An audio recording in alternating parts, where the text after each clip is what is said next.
Run while you can. Am I...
I have you!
I don't think we've been introduced, Outlander. I am a healer. I have sworn solemn oaths in the So what's this about?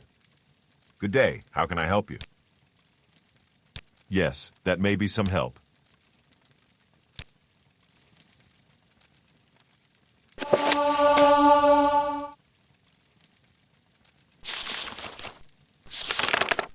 After much analysis of living specimens, the Council long ago determined that all races of elves and humans may mate with each other and bear fertile offspring. Generally, the offspring bear the racial traits of the mother, though some traces of the father's race may also be present. It is less clear whether the Argonians and Khajiit are interfertile with both humans and elves. Though there have been many reports throughout the eras of children from these unions, as well as stories of unions with Daedra, there have been no well-documented offspring. Khajiit differ from humans and elves, not only their skeletal and dermal physiology, the fur that covers their bodies, but their metabolism and digestion as well. Argonians, like the Drach, appear to be a semi-aquatic troglophile form of humans, though it is by no means clear whether the Argonians should be classified with Drach, men, Mer, or, in this author's opinion, certain tree-dwelling lizards in Black Marsh. The reproductive biology of orcs is at present not well understood, and the same is true of goblins, trolls, harpies, drachts, aesi, imgur, various daedra, and many others. Certainly there have been cases of intercourse between these races, generally in the nature of rape or magical seduction, but there have been no documented cases of pregnancy. Still, the interfertility of these creatures and the civilized hominids has yet to be empirically established or refuted, likely due to the deep cultural differences. Surely any normal Bosmer or Breton impregnated by an orc would keep that shame to herself, and there's no reason to suppose that an orc maiden impregnated by a human would not be likewise ostracized by her society. Regrettably, our oaths as healers keep us from forcing a coupling to satisfy our scientific knowledge. We do know, however, that the Slode of Thras are hermaphrodites in their youth and later reabsorb their reproductive organs once they are old enough to move about on land. It can be safely assumed that they are not interfertile with men or mer. One might further wonder whether the proper classification of these same races, to use the imprecise but useful term, should be made from the assumption of a common heritage, and the differences between them have arisen from magical experimentation, the manipulations of the so-called earth bones, or from gradual changes from one generation to the next.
I see we share the same company. What can I do for you? I don't believe I've seen someone with such a grand outfit in some time. Can I help you? I'm a lovable rogue, a silver-tongued devil with a taste for the better things in life. But lovable as I am, some people get upset with me, and so I must fight. Purely in self-defense, you understand. I like light armor and short blades for self-defense. Heavy armor and heavy weapons just tire you out. But I train with various different weapon types and armor types, so I can improvise when the situation demands it. The Kamonatong are known for their brutal disregard for human life. It isn't easy to find out where Thieves' Guild members meet, for obvious reasons. Of Morrowind's 5 great houses, 3 are the enchanted ring called Moon and Star, or one clan. How do you recognize a Daedric Athal Narano is the proverbial silver-tongued rogue. He knows the rogue's trade.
I don't think we've been introduced, Outlander. How can I? Edwina Elbert in Aldruin is a scholar of the Dwemer. Ask her.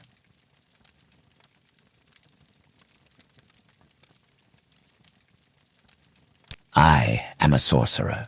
Through my mastery of... I don't think we've been introduced, Outlander. How can I help? I'm a warrior by trade. I don't believe I've seen her with such a... I'm a warrior by trade. Welcome. A hail and hearty Thank welcome, you. friend. Our warm regards.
I don't know where... I don't think we've been introduced, Outlander. How can I help you?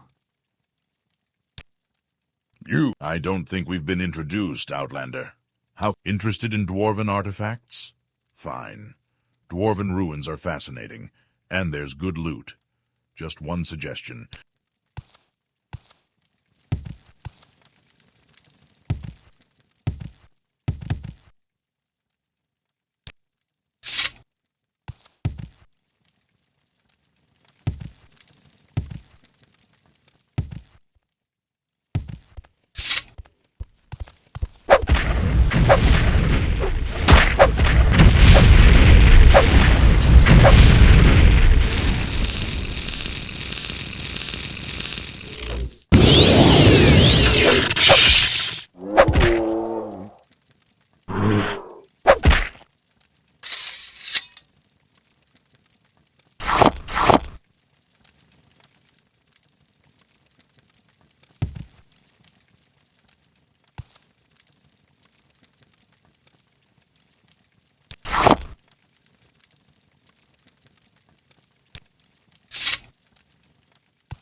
I don't know where to begin. It is such an honor to meet you. I gave you 2 soul gems. Fill them with the souls of Storm Atronox, Golden Saints, or Winged Twilight. I gave you 2 soul gems. Fill them with the souls of Storm Atronox, Golden Saints, or Winged Twilight.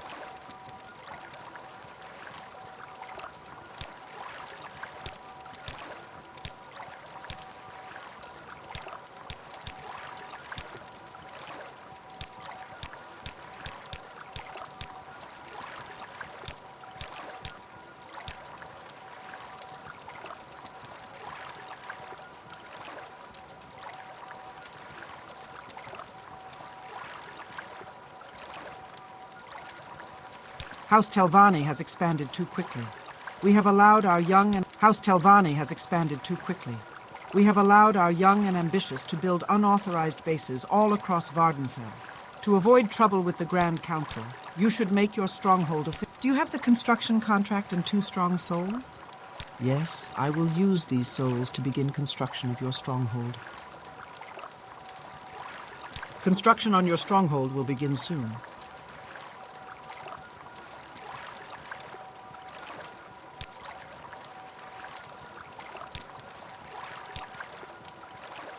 Are you here to discuss your stronghold? Construction on your stronghold will begin soon.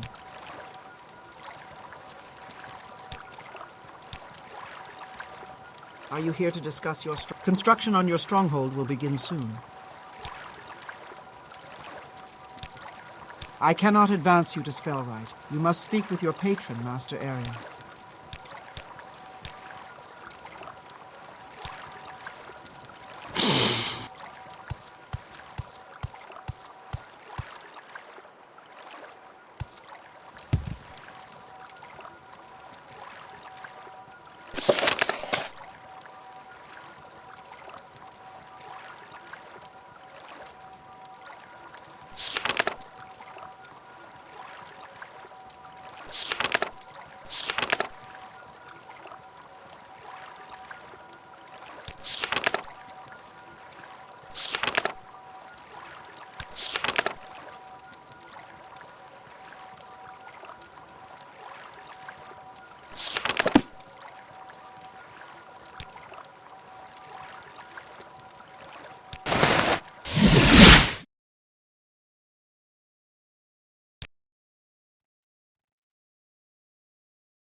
is that these are the docks of Molag Mar, Outlander, and I'm Rindral Draylor, shipmaster of Molag Mar. What's your... May I help you? These are the docks of Tel Brenora, and I'm the shipmaster.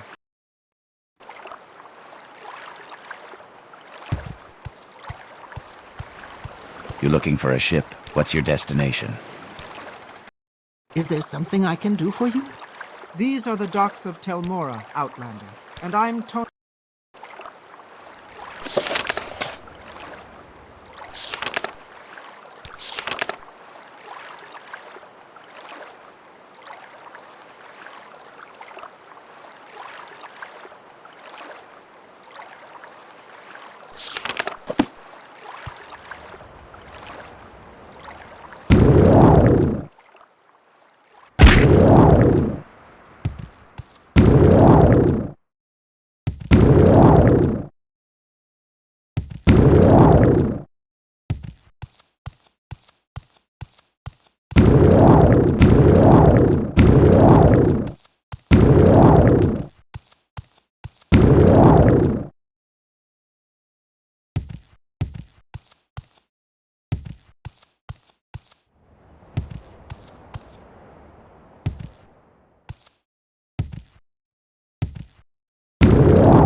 So have you gathered the votes of the other counselors? You are qualified for wizard, but you must first build a stronghold.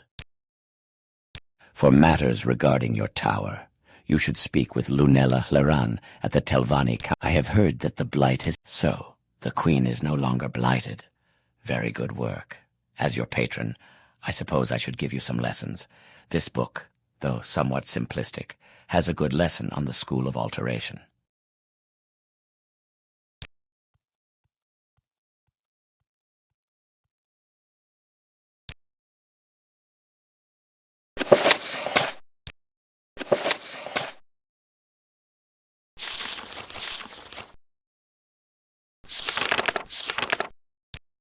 He walked through the dry, crowded streets of Vvardenfell, glad to be among so many strangers. In the wharfs he had no such anonymity. There they knew him to be a smuggler, but here he could be anyone. A lower-class peddler, perhaps. A student, even. Some people even pushed against him as he walked past, as if to say, "We would not dream of being so rude as to acknowledge that you don't belong here." Serene Relas was not in any of the taverns, but he knew she was somewhere, perhaps behind a tenement window or poking around in a dunghill for an exotic ingredient for some spell or another. Of the ways of sorceresses, he knew only that they were always doing something eccentric. Because of this prejudice, he nearly passed by the old Dunmer woman having a drink from a well. It was too prosaic, but he knew from the look of her that she was Serene Relas, the great sorceress. "I have gold for you," he said to her back, "if you will teach me the secret of breathing water." She turned around, a wide, wet grin stretched across her weathered features. "I ain't breathing it, boy. I'm just having a drink." "Don't mock me," he said stiffly. "Either you're Serene Relas, and you will teach me the spell of breathing water, or you aren't. Those are the only possibilities. If you're going to learn to breathe water, you're going to have to learn there are more possibilities than that, boy. The School of Alteration is all about possibilities, changing patterns, making things be what they could be. Maybe I ain't Serene Relas, but I can teach you how to breathe water." She wiped her mouth dry. "Or maybe I am Serene Relas and I won't. Or maybe I can teach you to breathe water, but you can't learn." "I'll learn," he said simply. "Why don't you just buy yourself a spell of water breathing or a potion over at the Mages Guild?" she asked. "That's how it's generally done." "They're not powerful enough," he said. "I need to be underwater for a long time. I'm willing to pay whatever you ask, but I don't want any questions. I was told you could teach me." "What's your name, boy?" "That's a question," he replied. His name was Tharian Winloth, but in the wharfs they called him the Tollman.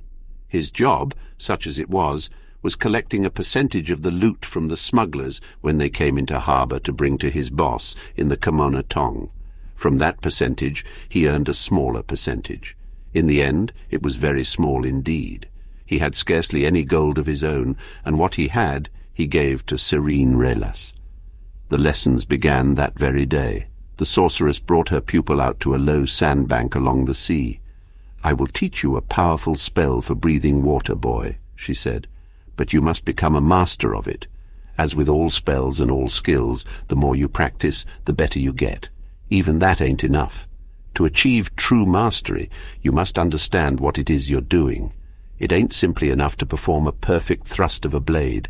You must also know what you are doing and why." "That's common sense," said Tharian. "Yes, it is," said Serene, closing her eyes. "But the spells of alteration are all about uncommon sense. The infinite possibilities, breaking the sky, swallowing space, dancing with time, setting ice on fire, believing the unreal may become real. You must learn the rules of the cosmos and break them." "That sounds very difficult," replied Tharian, trying to keep a straight face. Serene pointed to the small silver fish darting along the water's edge. "They don't find it so. They breathe water just fine. But that's not magic. What I'm saying to you, boy, is that it is." For several weeks Serene drilled her student, and the more he understood about what he was doing and the more he practiced, the longer he could breathe underwater. When he found that he could cast the spell for as long as he needed, he thanked the sorceress and bade her farewell. "There is one last lesson I have to teach you," she said. "You must learn that desire is not enough. The world will end your spell, no matter how good you are, and no matter how much you want it. That's a lesson I'm happy not to learn, he said, and left at once for the short journey back to the wharfs of Tyr. The wharfs were much the same, with all the same smells, the same sounds, and the same characters. He learned from his mates that the boss found a new tollman. They were still looking out for the smuggler ship Morrowind, but they had given up hope of ever seeing it. Tharion knew they would not. He saw it sink in the bay weeks ago. On a moonless night he cast his spell and dove into the thrashing purple waves. He kept his mind on the world of possibilities, that books could sing, that green was blue, that water was air, that every stroke and kick brought him closer to a sunken ship filled with treasure. He felt magicka surge all around him as he pushed his way deeper down. Ahead he saw a ghostly shadow of the Morrowind, its mast billowing in a wind of deep-water currents. He also felt his spell begin to fade. He could break reality long enough to breathe water all the way back up to the surface, but not enough to reach the ship. The next night he dove again, and this time the spell was stronger. He could see the vessel in detail, clouded over and dusted in sediment. He saw the wound in its hull where it struck the rocks. A glint of gold beckoned from within, but he felt reality closing in, and he had to surface. The third night he made it into the steerage, past the bloated corpses of the sailors, nibbled and picked apart by fish, their glassy eyes bulging, their mouths stretched open. Had they only known the spell, he thought briefly, but his mind was more occupied by the gold scattered along the floor that spilled from broken chests and sacks. He considered scooping as much he could carry into his pockets, but a sturdy iron box seemed to bespeak more treasures. On the wall was a row of keys. He took each down and tried it on the locked box, but none opened it. One key, however, was missing. Tharion looked around the room. Where could it be? His eyes went to the corpse of one of the sailors, floating in a dance of death not far from the box, his hands tightly clutching something. It was a key. When the ship had begun to sink, this sailor had evidently gone for the iron box. Whatever was in it had to be very valuable. Tharion took the sailor's key and opened the box. It was filled with broken glass. He rummaged around until he felt something solid and pulled out 2 flasks of some kind of wine. He smiled as he considered the foolishness of the poor alcoholic. This was what was important to the sailor out of all the treasure in the Morrowind. Then, suddenly, Tharion Winloth felt reality. He had not been paying attention to the grim, tireless advance of the world on his spell. It was fading away, his ability to breathe water. There was no time to surface. There was no time to do anything. As he sucked in, his lungs filled with cold, briny water. A few days later, the smugglers working on the wharf came upon the drowned body of the former tollman. Finding a body in the water in Tyr was not in itself noteworthy, but the subject that they discussed over many bottles of Flynn was how it could happen that he drowned with 2 potions of water breathing in his hands.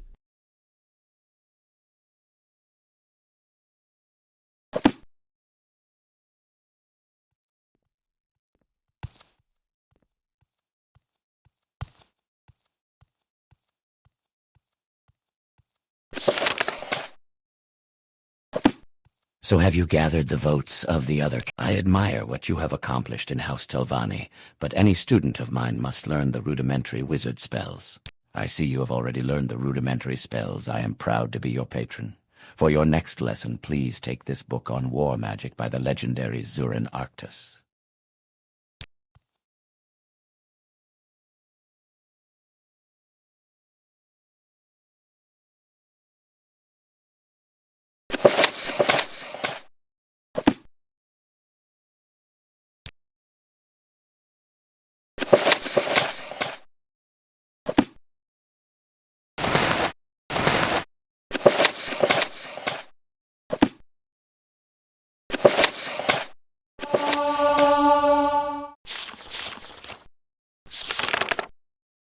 Chapter 3.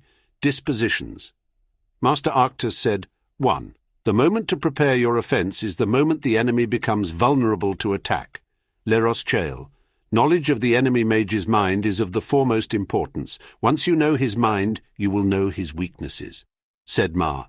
Master Arctus advised Tiber Septim before the Battle of 5 Bridges not to commit his reserves until the enemy was victorious. Tiber Septim said, "If the enemy is already victorious, what use committing the reserve?" To which Master Arctus replied, "Only in victory will the enemy be vulnerable to defeat." Tiber Septim went on to rout an enemy army twice the size of his. 2. The enemy's vulnerability may be his strongest point. Your weakness may enable you to strike the decisive blow. Marandro Ur. In the wars between the Nords and the Kezyma, the Nord shamans invariably used their mastery of the winds to call down storms before battle to confuse and dismay the Kezyma warriors. One day, a clever Kezyma sorcerer conjured up an ice demon and commanded him to hide in the rocks near the rear of the Kezyma army. When the Nords called down the storms as usual, the Kezyma warriors began to waver. But the ice demon rose up as the storm struck, and the Kezyma turned in fear from what they believed was a Nord demon and charged into the enemy line, less afraid of the storm than of the demon. The Nords, expecting the Kezyma to flee as usual, were caught off guard when the Kezyma attacked out of the midst of the storm. The Kezyma were victorious that day. 3. When planning a campaign, take account of both the arcane and the mundane. The skillful battle mage ensures that they are in balance. A weight lifted by one hand is heavier than 2 weights lifted by both hands. 4. When the arcane and mundane are in balance, the army will move effortlessly, like a swinging door on well-oiled hinges. When they are out of balance, the army will be like a 3-legged dog, with one leg always dragging in the dust. 5. Thus, when the army strikes a blow, it will be like a thunderclap out of a cloudless sky. The best victories are those unforeseen by the enemy, but obvious to everyone afterwards. 6. The skillful battle mage ensures that the enemy is already defeated before the battle begins. A close-fought battle is to be avoided. The fortunes of war may turn aside the most powerful sorcery, and courage may undo the best-laid plans. Instead, win your victory ahead of time. When the enemy knows he is defeated before the battle begins, you may not need to fight. 7. Victory in battle is only the least kind of victory. Victory without battle is the acme of skill. 8. Conserving your power is another key to victory. Putting forth your strength to win a battle is no demonstration of skill. This is what we call tactics, the least form of the art of war magic. Thulidin Dirtharkun. By tactics, Master Arctus includes all the common battle magics. These are only the first steps in an understanding of war magic. Any hedge mage can burn up his enemies with fire. Destroying the enemy is the last resort of the skillful battle mage. 9. The battle is only a leaf on the tree. If a leaf falls, does the tree die? But when a branch is lopped off, the tree is weakened. When the trunk is girdled, the tree is doomed. If you plan your dispositions well, your victories will seem easy, and you will win no acclaim. If you plan your dispositions poorly, your victories will seem difficult, and your fame will be widespread. 10. Marandro Sul. Those commonly believed to be the greatest practitioners of war magic are almost always those with the least skill. The true masters are not known to the multitude. What happened to you, Outlander? You should find healing. So have you gathered the votes of the other councilors? You should find healing. You are qualified for wizard. For matters regarding your one of our fellow Telvanni, Malin Faram, is being assaulted by members of House Hlalu at Odurniran. It is on Azura's coast, west of the shrine to Azura, and south of the old Dwemer ruins of Nicherdams. I will mark these ruins on your map. Go there and speak with Milin Faram, who is under attack by forces of House Hlalu. He is probably making his last stand at the top of his tower.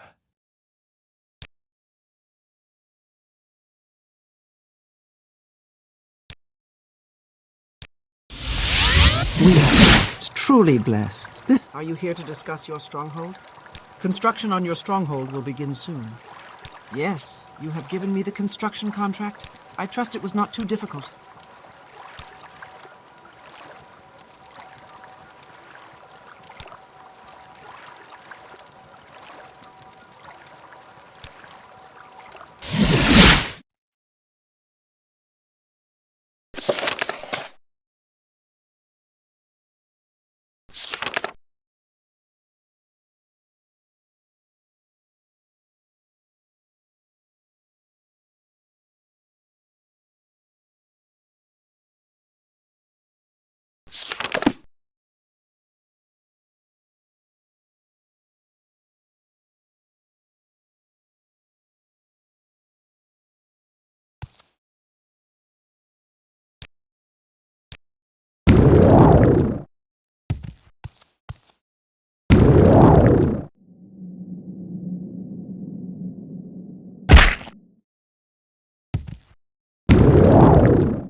I have Die, Fetcher! You will die!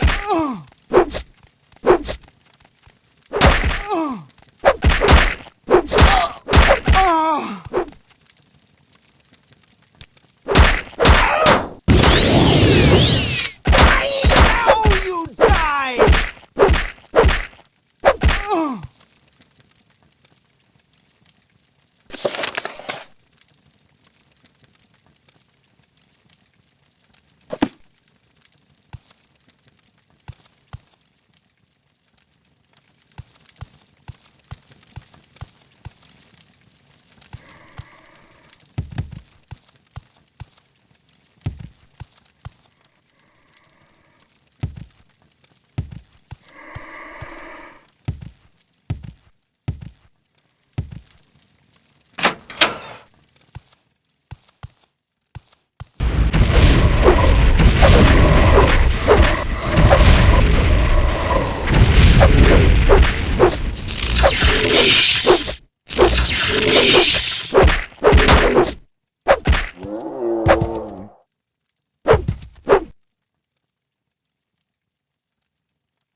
You Enwa!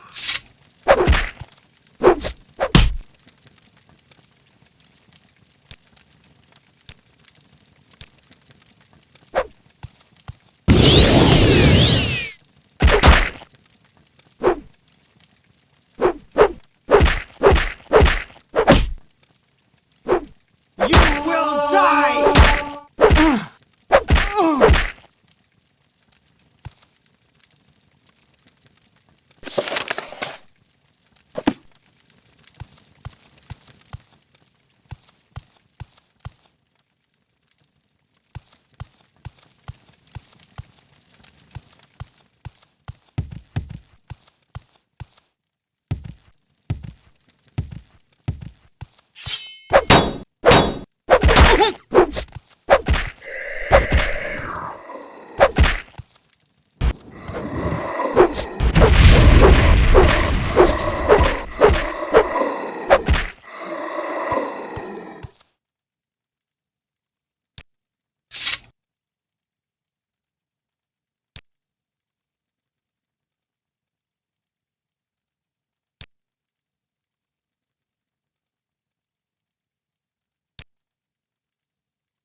see this land suits you. We welcome you freely, Outlander.